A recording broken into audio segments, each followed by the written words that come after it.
జన విజ్ఞాన వేదిక తెలంగాణ ఆధ్వర్యంలో మండల స్థాయి చెక్ముక్ పరీక్షలు నిర్మల్ జిల్లాలోని వివిధ మండలాల్లో ఘనంగా జరిగాయి.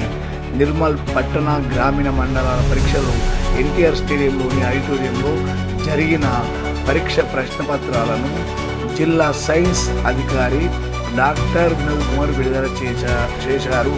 ఈ సందర్భంగా ఆయన మాట్లాడుతూ సైన్స్ను అవగాహన చేసుకొని ఆచరిస్తే ఉన్నత జీవనాన్ని పొందుతారని, నిత్య జీవితంలో ఎదురయ్యే అనేక సమస్యలకు పరిష్కారం సైన్స్ చూపగలదని తెలిపారు. జన విజ్ఞాన వేదిక ఆ దిశగా కృషి చేయడం అభినందనీయమని తెలియజేశారు.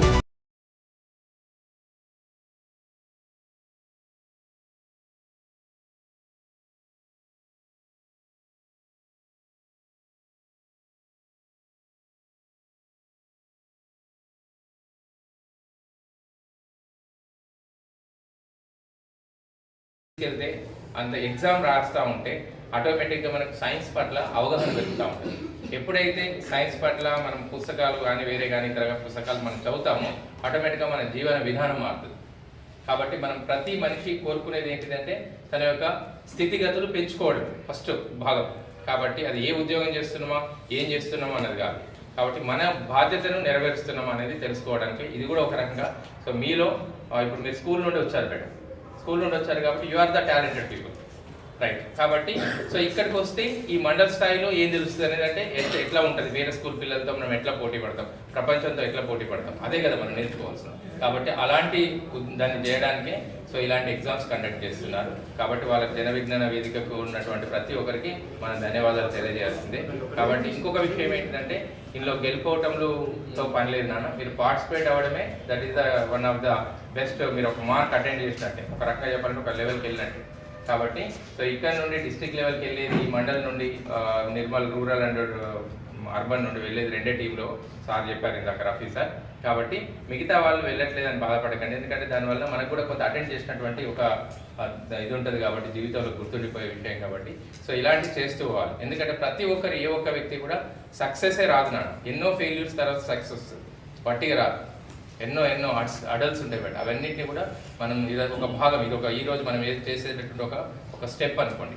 కాబట్టి వేరే ఇది కాకండి. సో మీరు అందరికీ కూడా ఇక్కడ తీసుకొచ్చినటువంటి గైడ్ టీచర్స్కి మరియు మీ తల్లిదండ్రులకు నిజంగా చెప్పాలంటే ఎంతో దాన్ని మనం కృతజ్ఞతగా ఉండాలి. సో ఎస్పెషల్లీ టీచర్స్కి, హెడ్ మాస్టర్స్ కూడా స్కూల్కి. కాబట్టి మీరు మంచిగా రాస్తారని భావిస్తున్నాను. అదేవిధంగా ఇంకోటి ఏంటంటే ఈసారి స్టేట్ లెవెల్లో ఏంటంటే సార్ ఇక్కడ ఆదిలాబాద్ డిస్ట్రిక్ట్లో కండక్ట్ చేస్తున్నారు.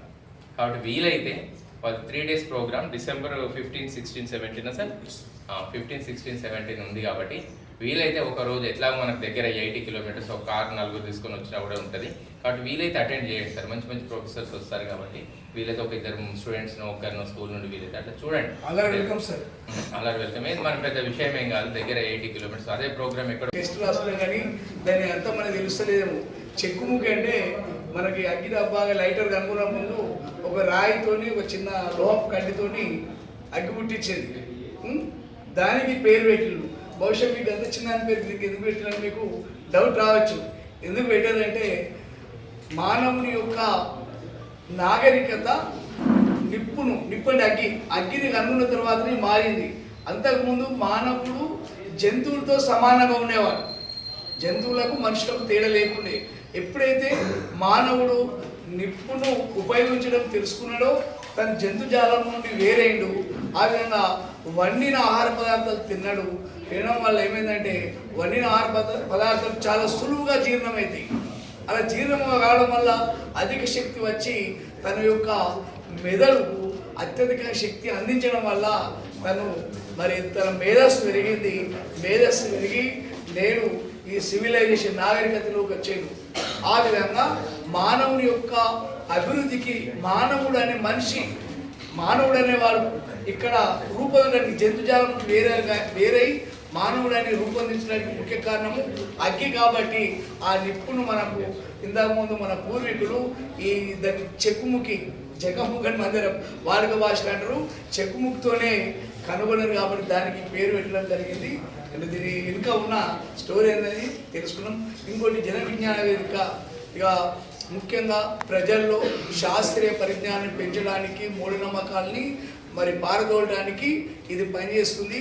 ఎవరి ఆచార వ్యవహారాలు కానీ దైవ విశ్వాసాలను కానీ వాటిని జోలిపోకుండా, వాటిని విమర్శించకుండా కేవలము సమాజం యొక్క అశాంతికి మరియు ఆ అభివృద్ధికి నిరోధకమైన మూఢనమ్మకాల గురించి మేము ప్రచారం చేస్తూ ఉండకూడదని చెప్తున్నాము. ఉదాహరణకి మనకు సూర్యగ్రహణము, చంద్రగ్రహణం వస్తుంది. సపోజ్ సూర్యగ్రహణం వచ్చింది, మనకేమని విశ్వాసం ఉంది? పాము మింగుతుందని ఉన్నది విశ్వాసం. కానీ నిజానికి చాలా కాలం మనకు జవాబు లేదు. జవాబు లేకపోవడం వల్ల ప్రపంచంలో అనేక విశ్వాసాలు ఉన్నాయి, మతాలు ఉన్నాయి.